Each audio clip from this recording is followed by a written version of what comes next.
जय संविधान, जय भीम, महात्मा गांधी की जय, गुडसे मुर्दाबाद। 4 PM न्यूज नेटवर्क में आज जो बात मैं करने वाला हूं, अभी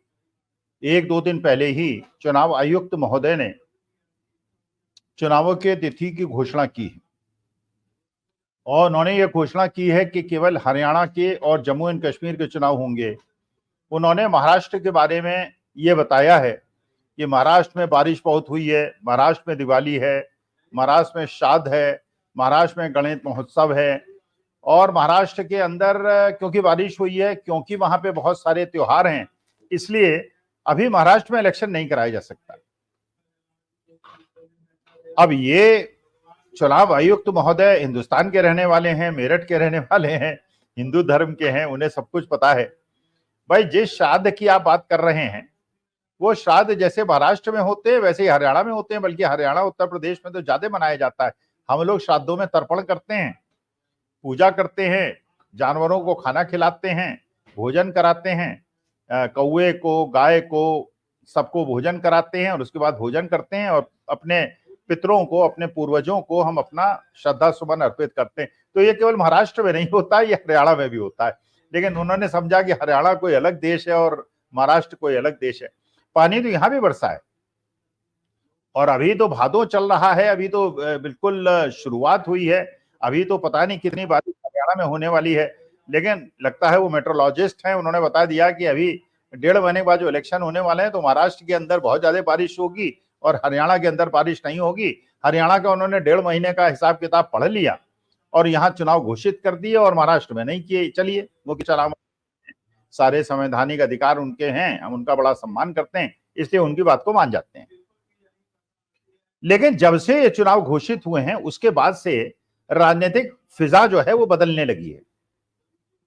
जजपा के एक विधायक ने इस्तीफा दे दिया है और जजपा में मेरे को लगता है जब तक चुनाव संपन्न होंगे या अभी चुनाव के जब तक टिकट वितरण होंगे, शायद ही एक आध कोई एमएलए, जो 10 एमएलए उनके जीते थे उसमें से एक आधी एमएलए जेजेपी में बचेगा। आईएनएलडी ने जो बीएसपी के साथ समझौता किया है वो भी 2-3 सीटें शायद जीतने की स्थिति में हो जाए। और 2 दिन के अंदर ही ये पता चलने लगा है हरियाणा के अंदर कि भारतीय जनता पार्टी की स्थिति बहुत ज्यादा खराब। और आज के तारीख में कांग्रेस की स्थिति बहुत अच्छी है, जबकि आपने देखा जब पिछला चुनाव हुआ था 2019 का,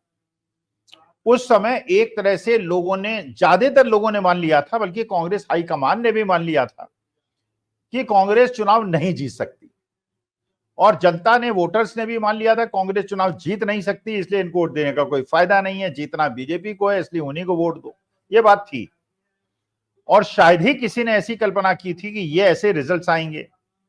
जहां पे बीजेपी को 40 सीटें मिलेंगी, कांग्रेस को 10 सीटें मिलेंगी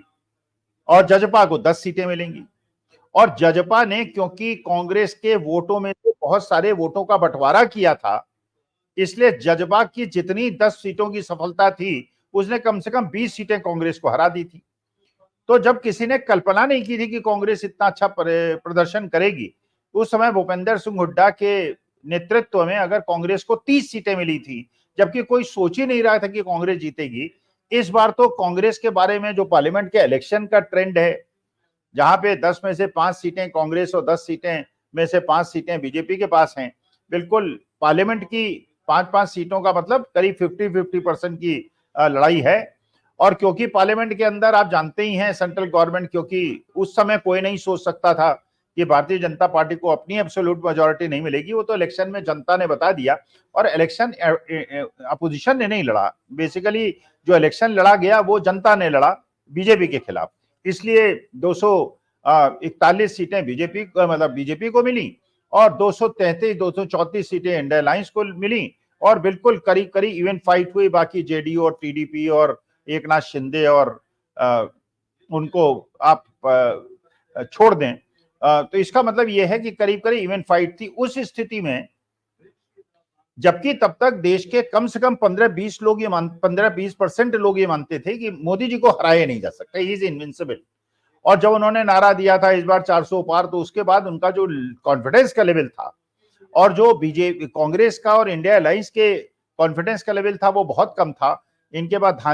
जो धन के स्रोत थे उसको भी बीजेपी ने बिल्कुल इनकम टैक्स के माध्यम से सुखा दिया था अरविंद केजरीवाल को जेल में डाल दिया था, हेमंत सोरेन को जेल में डाल दिया था, और बड़े बड़े मनीष सिसोदिया वगैरह जेल में थे। वो तो मनीष सिसोदिया को बेल मिल गई, अरविंद केजरीवाल को मिल सकती है, और हेमंत सोरेन को बाद में बेल मिली, लेकिन इलेक्शन के टाइम में ज्यादातर बड़े नेता जो इंडिया अलायंस के थे वो जेल में थे।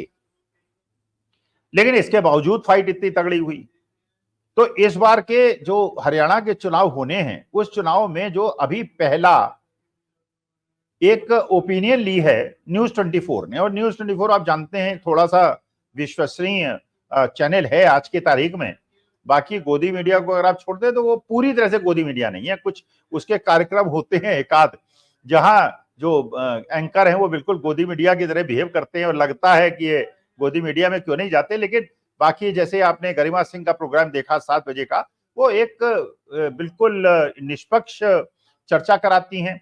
संदीप चौधरी थे, वो भी निष्पक्ष चर्चा कराया करते थे, आजकल एबीपी न्यूज में है, अभी भी वो निष्पक्ष चर्चा कराते हैं। लेकिन एक आध 5 बजे का एक प्रोग्राम होता है, उसमें लगता है कि वो गोदी मीडिया के कुछ लक्षण उसके अंदर है। Otherwise news 24 is a suppose to be a somewhat independent channel. तो न्यूज 24 ने एक्स के माध्यम से, सोशल मीडिया के माध्यम से लोगों की ओपिनियन ली। अब इस ओपिनियन में जो उसने पाया वो एक ट्रेंड सेटर है।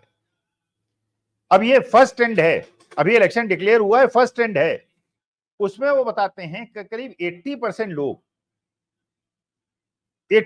लोग कांग्रेस के समर्थन में, 15% लोग बीजेपी के समर्थन में हैं। माने बीजेपी का वो वोट बैंक जो 25-30% से कभी कमी नहीं हुआ पूरे हिंदुस्तान के अंदर, वो भी घट के 15% पे आ गया है। जजपा दुष्यंत चौटाला की,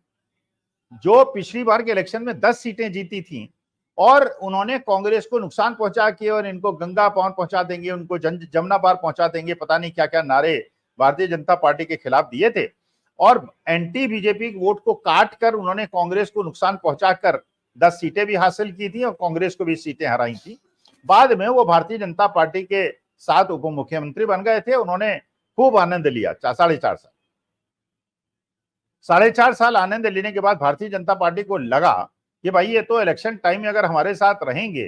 तो ये एंटी बीजेपी वोट तो काटेंगे नहीं, और जिस प्रकार की इनका परफॉर्मेंस रहा है और जिस प्रकार से बीजेपी का परफॉर्मेंस रहा है, तो सारा जो एंटी एस्टेब्लिशमेंट वोट है कांग्रेस के पास चला जाएगा। तो उन्होंने फिर 6 महीने के पहले एक दूसरे को तलाक दे दिया, और जजपा जो है फिर इंडिपेंडेंट, वही गंगा पार पहुंचा देंगे, यमुना पार पहुंचा देंगे करना शुरू कर दिया। लेकिन इस बार का जो न्यूज 24 का ट्रेंड बताता है कि अगर 80% लोगों का इंडिकेशन कांग्रेस के समर्थन में है,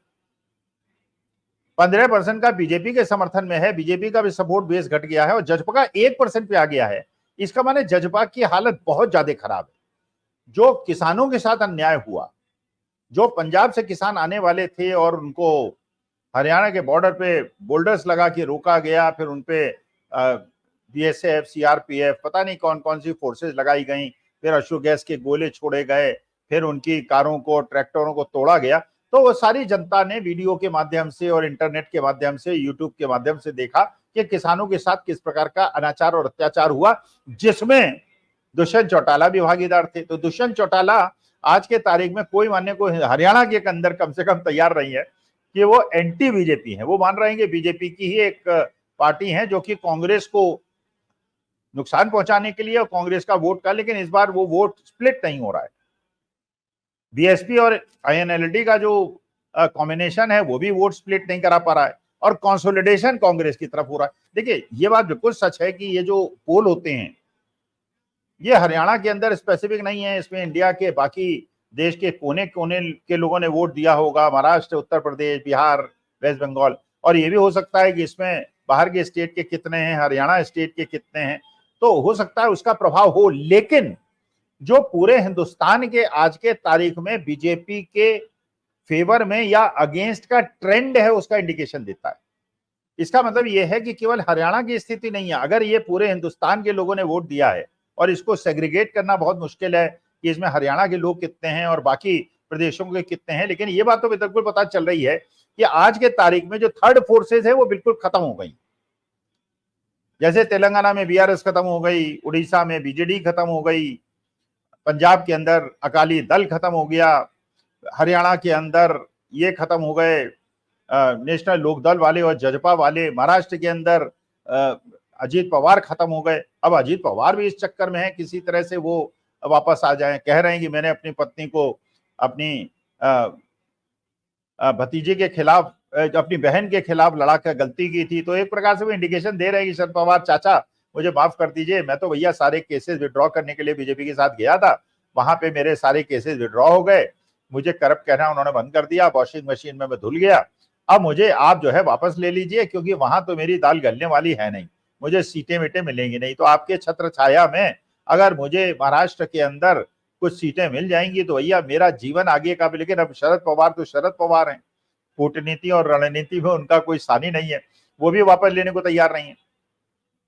जो भारतीय जनता पार्टी के एक पुराने मंत्री हैं या सांसद हैं पटेले साहब, वो भी बीजेपी छोड़ के, अब सोचिए बीजेपी छोड़ के एक मंत्री और सांसद जो है वो कांग्रेस में जा रहे हैं। इसका माने महाराष्ट्र के अंदर भी ट्रेंड वही है, वहां भी लोग जो पहले कांग्रेस से बीजेपी की तरफ जाते थे आज के तारीख में समझ रहे हैं जमीनी हकीकत क्या है, स्थिति क्या है, इसलिए बीजेपी छोड़ के वो कांग्रेस की तरफ, शिवसेना की तरफ और बाकी इंडिया अलायंस की तरफ लोग आ रहे हैं। तो वास्तविकता ये है कि ये जो न्यूज 24 का सर्वे या इंडिकेशन है, सर्वे तो हम इसको नहीं कहेंगे, अगर 85% और 80% और 15% का रेशियो है और उसमें थर्ड फोर्सेस बिल्कुल खत्म हो रही हैं,